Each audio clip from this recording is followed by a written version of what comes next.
Fala aí galera, eu soltei. Quem sente falta do Elp? E bem, meus amigos, eu tô aqui pra falar sobre o Dragon Link. Pois é, o Dragon Link que era um deck que era colocado como carta fora do baralho lá no início, quando a gente, depois que saiu a banlist que baniu o Elp, claro, e a gente tava fazendo um metacall pra saber quais eram os principais decks postulantes a ser os competitivos daquele momento. Todo mundo tava colocando o Dragon Link fora do baralho, inclusive eu. Mas hoje a gente sabe que o Dragon Link com certeza tá aí ali entre os 4, 5 decks, melhores decks colocados pra esse momento. E como que isso acontece? Que porra é essa? Como que o deck vem sofrendo sucessivas listas e 2 vezes ele foi hitado, foi colocado de lado como carta fora do baralho e no mesmo meta, sem nada externo, nenhum lançamento externo ter acontecido, ele simplesmente voltou, ele caiu em desuso pós-banlist e simplesmente voltou do nada? Que porra é essa? Vamos tentar entender um pouco do Dragon Link e o porquê que ele é um deck tão bem posicionado nesse momento e por que ele tá se postulando em ser um dos melhores decks do momento. O assunto é esse, então vamos lá. Eu esqueci que eu tenho que fazer isso manualmente. E muito bem, meus amigos, então, como eu disse, o Dragon Link sofreu a banlist aí, né, há não muito tempo, veio a banlist e ela fez o ban do Elp e a alimentação do Striker Dragon. Isso de fato prejudicou muito o deck. E à primeira vista dá a impressão de que realmente o deck está extremamente fraco e que ele não consegue fazer mais algumas coisas. Até porque a limitação dessas cartas implicam em algumas coisas. Por exemplo, a limitação do Striker Dragon significa que você perde muito poder de recovery. Então o Dragon Link era um deck que tinha simplesmente um poder absurdo para poder passar por cima de jogadas e interações do oponente, até porque por isso as handtraps não eram muito boas contra ele, porque você tinha capacidade de passar por cima delas, porque sim. Tanto que uma das melhores abordagens que você podia ter, é claro, depende muito do deck, mas por exemplo, o Shadow é um dos decks que tinha a melhor...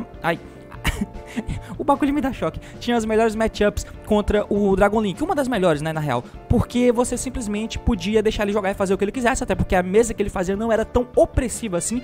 E você conseguia quebrar a board dele. Por quê? Porque se você opta pela abordagem de dar hand trap nele e tentar brincar o cara, essa abordagem vai dar errado. Muitas vezes. Porque o deck tem resiliência o suficiente para poder passar por cima das interações que você desse nele. Então isso colocava ele no patamar muito alto. E ele sempre ganhava os torneios. O que acontece? Tipo, o Striker Dragon é uma das coisas que te ajudam a passar por cima, principalmente nesses jogos, onde por mais que você tenha volume pra passar por cima do cara, o cara pode tentar lidar com as coisas que você tem, mas o fato de qualquer dragão sobreviver, e eles sempre vão sobreviver, ou então o cara vai dar top deck de 1, faz com que você simplesmente baixe o dragão e volte tudo de novo, porque aí vira o Striker, o terceiro Strike na real, porque o segundo é usado durante o combo do teu T0, e aí vira o terceiro Strike que dá efeito, pega o Recharge descarta, invoca o Red Eyes dá efeito, invoca alguém do Grave, invoca o 3, seu 3 pop outra carta que traz do bicho, mano, pânico. É muito forte. E daí a alimentação de Striker Dragon prejudica muito isso. O recovery que você tem pra cima das jogadas do cara. A alimentação dele pesa e pesa demais. Tanto que você tem que ficar se ligando em fazer a reciclagem do teu Striker Dragon com o Chaos Space, por exemplo. É muito importante que se faça isso. E além disso, o Elp, o banimento do Elp é uma carta que te dá camadas extras de play. Ou seja, camadas extras de play significa punir a interação que o oponente te dá. Então o fato do Elp ter saído do deck faz com que você perca um pouco essa camada extra, e não só isso, faz com que o teu deck fique um pouquinho menos alcançável, porque você sempre tinha a peça que faltava. Se a tua mão estava conectada de Rocket, você invocava, tipo, outra engine de cartas. Se você não conseguisse conectar os dragões caos no começo, você invocava o Seifert, e o Seifert podia pegar o dragão no meio do teu combo, não necessariamente lá no início para ser starter. Se você não tava com a engine de Rocket conectada, porque por algum motivo você tomou alguma coisa no Romulus, você precisou passar pelo Romulus, por exemplo, o Elp conectava e trazia o Rocket do deck, por exemplo, ou o Halter, enfim, eram inúmeras as possibilidades. Ou você podia trazer o Red Eyes Black, o Black Metal Dragon, né, aquele dragãozinho pequeno, que aí você linka ele vira, busca o Red Eyes, e o Red Eyes entra, que dá outro special, enfim, as possibilidades eram imensas, e isso é bem dolorido quando você perde esse tipo de coisa. E aí, quando essas cartas foram mexidas, você simplesmente colocou o Dragon Link como carta fora do baralho. Mas não necessariamente é verdade. Por quê? Porque o Dragon Link, ele continua com um volume de jogo bom. É claro, ele perdeu um pouco de camada de play. Perdeu. E os decks que estão jogando hoje são bem fortes. Realmente são. Ele tá mais suscetível pra hand trap? Com certeza tá. Mas não o suficiente. Não o suficiente de tomar uma hand trap e ficar fudido. Não o suficiente pra tomar 2 hand trap e ficar vendido. O deck hoje, ele tem uma abordagem diferente, que é vantagem de cartas. Você quer fazer o máximo de vantagem de cartas possíveis. Por quê? Os decks que estão jogando hoje são bem fortes? São, mas eles não são necessariamente FTKs. Eles vão fazer, principalmente se eles gastam. Pensa assim, se você tentou jogar de Dragon Link e você não conseguiu, significa que o cara gastou alguma coisa. Ele gastou lá, tipo, 1, 2 handtraps pra poder tentar te parar. E aí você faz o seal com uma interação proativa que põe uma carta na tua mesa que pode ser follow-up. Isso por si só já é muito bom. Certo? Certo. E se ele gastou essa quantidade de cartas e tentou jogar, você interagiu com ele de alguma forma com um seal, a menos que ele tenha interagido de novo com você. Então ele ficou com uma quantidade pouca de cartas, ele vai ter que continuar a jogada dele full, ou mais full que ele puder, e vai voltar pra você. Então, nesse sentido, o mais interessante de se fazer é, ou seja, significa o quê? Que o volume de jogo dos decks, apesar de construir jogadas boas com poucas cartas, o volume não é tanto assim, entende? E você tem a capacidade de tentar passar por cima das coisas que eles fazem. É claro, nem sempre isso vai acontecer. O Prankids com Double Negate lá, Double Hijack, se ele conseguir fazer, é bem forte pra cima de você, depois que ele tentou, depois que ele quebrou, depois que ele te deu múltiplas handtraps, você bricou, entre aspas, fez só um seal, é forte ainda. Ele pode começar jogando com Poly, pode ter a Pandemonium Hard Draw, enfim, são inúmeras as possibilidades, mas ainda assim tem chance de você voltar. Por isso que a aposta é apostar em vantagem. E aí, por isso que, por exemplo, o Nock é uma carta que aumentou e aumentou muito, porque ele é função dupla, ele é um extender e vai comprar uma carta. Beleza. Reteu cartas na tua mão. Outra coisa que aumentou no deck, o Halter. O Halter também é uma carta muito importante, por dois grandes motivos. Primeiro, que se ele vem na tua mão, ele é um special, se você tem um outro Rocket, e aí você aumenta um pouquinho a lineup de Rocket, por exemplo, o que é muito interessante. E ele é um bom descarte pro Call Space, então startar Call Space Halter é muito bom. Ravine Halter, por exemplo, sei lá, é muito bom. Isso é muito forte. E outro detalhe é que depois que ele tá no Grave, você baixa o Synchron. E o Synchron dá efeito pra trazer do Grave o Halter. Isso significa Causuler. O Causuler que é uma das cartas mais importantes do deck. Como eu disse, vantagem é a principal aposta do deck. Manter cartas na mão. De novo, você não vai tentar fazer um FTK pra cima do cara. O Dragon Link desde o formato passado já não era muito isso. O que matava era que o que ele fazia na ida, ele era resiliente demais, e o que ele fazia era interativo o suficiente, não precisava ser tanto. Então, tipo, mano, se o Savage já é bem forte, se o Savage Tide, se o cara forçasse a barra pra caralho, se o Savage Tide e Hot Head, aí beleza, é alguns dos FTKs que o deck tem, mas ainda assim, e hoje ele faz menos, claro, ele faz tipo Hot Head Seal, Tiding e Savage Seal, por exemplo, no máximo.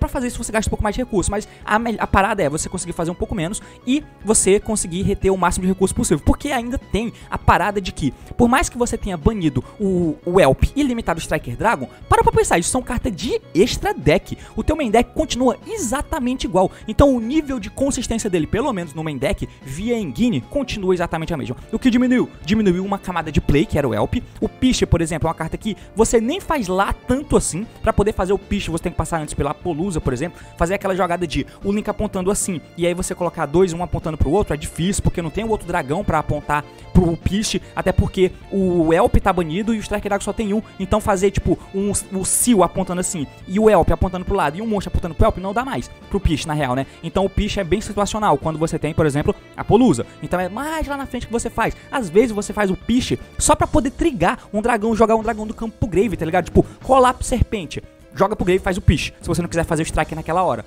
Então, tá ligado? Olha a diferença. Mas o teu main deck continua exatamente igual. Então a capacidade que ele tinha de passar de jogada, claro, diminuiu uma camada, que era a camada do Elp. Isso é importante? É muito. Mas o main deck dele continua consistente no mesmo nível, digamos assim, já que não foram mexidos em cartas. O que isso significa? Significa que antes ele tinha a capacidade de usar um bom número de handtrap. Hoje continua assim. Então, além do fato de o cara ter que gastar várias handtraps para poder te parar totalmente, significa ainda tem, você fez o máximo de vantagem que você pôde, porque o cara não vai te dar interação na primeira coisa que você faz. Às vezes é interessante fazer isso, às vezes não, geralmente não é o que é feito, tá ligado? Então você tenta fazer um volume mínimo de cartas. E outra parada é que você tem a capacidade de usar handtraps ainda. E os outros decks são muito menos resilientes do que o Dragon Link é. Então, pra poder parar, o Dragon Link é um dos decks que tem mais special hoje, é claro. Você tem o deck de Phantomknight, assim, e tal, mas o Phantomknight não cabe tanto handtrap como o Dragon Link, não é tão resiliente quanto talvez seja um pouco mais resiliente, porque tem mais tentativa de jogadas. Enfim, vocês entenderam.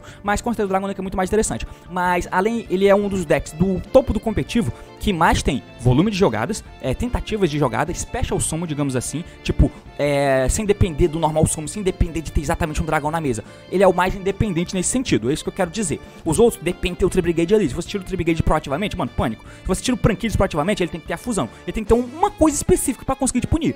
Kerage, ele tem que ter o Kerage na mão. Uma coisa específica pra te punir. Se ele não tiver, eu passo o turno. O Dragon Link é o que tem mais capacidade de passar por cima disso. E sem falar que o Bellic é uma super carta utilizada, o Dragon Link nem toma direito. Só toma com o Old Legacy Guard Dragon e tem gente que tira. Então você já mata uma hand trap do cara. E assim por diante. Esse tipo de coisa favorece o deck. Então a abordagem de fazer outra vantagem, tipo Chaos Ruler, Halter, Nock, Seal Turbo, tá ligado? Esse tipo de coisa faz com que o deck tente fazer as jogadas dele. Então ele vai tentar fazer a jogada, você tenta dar interação, ele tenta fazer outra. E aí ele faz o Seal lá, por exemplo. Seal Tide, no mata. Seal e alguma coisa. Ele vai interagir com você, ele vai ter follow-up e ele tem hand trap. Puta que pariu. Então, demorou um pouco pra cair a ficha de que isso continua viável. E agora que foi descoberto, o Dragon Link é com certeza um deck mais competente. O main deck dele continua igual, ele continua usando lá as Chamber, os Dragon Maid, os Red Eyes, o Seifert. Ele tem todas essas cartas de poder, o Chaos Space, o Quick Launch, que é uma carta absurda, por isso que o Quick Launch tinha que estar a 1. E isso escancara uma das paradas que é aquilo que eu falei lá no vídeo, de muitos decks no formato e de que das coleções que não podem ser boas, porque a Konami não mata os decks. Como é que o Dragon Link já tomou tanto hit e nenhum hit foi tão direto assim, tá ligado? Tipo, tudo bem, limitou o Striker Dragon, vai, mas cara, por que não mexer no main deck dele também? Por que não acabar de vez com essa porra? Enquanto isso não for feito, o deck tem características tão boas, o deck é tão bom que ele vai continuar aí. Então o jeito que o deck joga mudou. Outra coisa que muda também é a parada do caos. O caos ser caos é a vibe do deck. Então, além de usar hand traps, ainda bem pro deck que o Veiler, por exemplo, é uma carta muito boa, porque é muito importante que você tenha lights e darks, e a contagem de light bons para usar no deck é baixa. Então, é muito importante que você tenha lights para poder banir, porque o teu deck, além de tudo, é muito mais caos do que jamais foi. Porque você tem o Chaos Ruler, e o Chaos Ruler ajuda pra caralho nisso, porque ele pode pegar hand trap, elimina um monte de porra no grave, ele pode milar Veiler, sei lá, se você não quiser buscar ele pra mão, elimina a contagem de light e dark. Chaos Ruler ajuda muito, e o Chaos Ruler pra voltar precisa que tenha light e dark no grave. Você tem os próprios dragões bebês, você tem o próprio Leviani, e você tem uma nova adição que é o Chaos Emperor. E o Chaos Emperor, que é aquele monstro pêndulo, né, que é a versão pêndulo do Chaos Emperor. Eu devia ter colocado as cartas aqui na imagem, mas eu esqueci, porque eu fiz o vídeo aqui em cima da hora, então desculpa, você vai ter que saber que carta eu tô falando. Então, teve a adição ainda do Chaos Emperor, que é uma puta carta boa, porque como eu disse, como um dos focos principais hoje é ser caos, mais do que era antes, porque você tinha o Elp, você tinha Trade Striker, por exemplo, mudou a forma de jogar. E aí pra fazer essas vantagens, você precisa muito mais desses caos, tá ligado? E aí, pra fazer mais special, tá ligado? É mais importante. Por isso que é muito importante o uso desse Chaos Emperor, porque ele faz duas coisas excelentes. Primeiro, ele é buscável, várias formas, brotar, o próprio Seifert, Chaos Space, enfim, muitas formas de você tem de buscar esse arrombado. Você coloca ele na escala, você vai destruir ele e vai pegar um monstro banido pra tua mão. Então, de novo, mais vantagem. Você tem que ter vantagem no porra do teu deck pra juntar a carta pra volta, pra aí sim explodir o cara, porque aí você tem um númerozinho de hand trap, um número mínimo de interação. Vantagem é tudo que você quer fazer com esse deck. Não precisa estourar o cara, só quer fazer o máximo de mini vantagens possíveis, e o deck faz isso como poucos.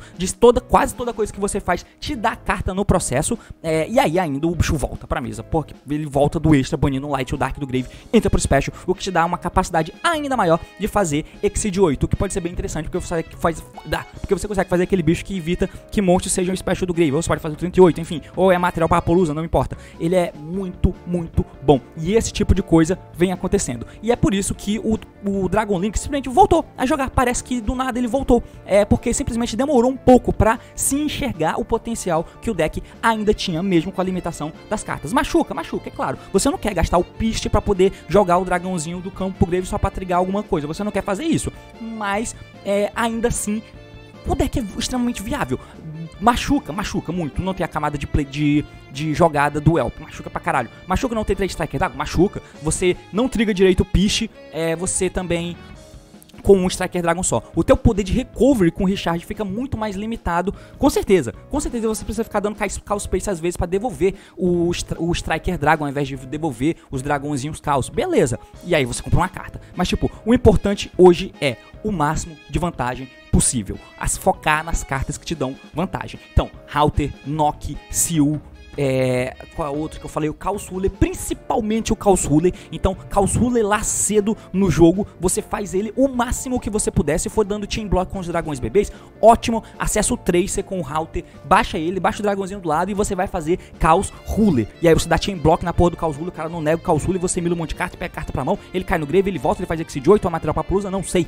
É muito forte. E é isso que você quer fazer. Fazer o máximo de vantagem, juntar carta, fazer um Seal Turbo, colocar monstro na mesa, ter hand trapzinhas e ter uma volta explosiva. E os Chaos te ajudam muito nessa vantagem. E é mais ou menos por isso que eu vejo que o Dragon Link mudou, e mudou bastante a forma de jogar. É diferente, é bem menos agressivo do que era antes, porque é mais jogo de valor do que de pressão. Mas ainda assim continua extremamente forte. E é por isso que ele continua sendo um competidor muito competente nesse formato. Mas enfim, é mais ou menos isso que eu tinha pra falar sobre o deck de Dragon Link. Mas enfim, meus amigos, se eu tiver esquecido alguma coisa, deixe nos comentários aí. Por hoje é isso, espero que tenham entendido, espero que tenham gostado, comentários que achou, se gostou do vídeo, curte, se inscreve mais conteúdo assim, é claro, se inscreve. Então é isso aí, valeu e até mais.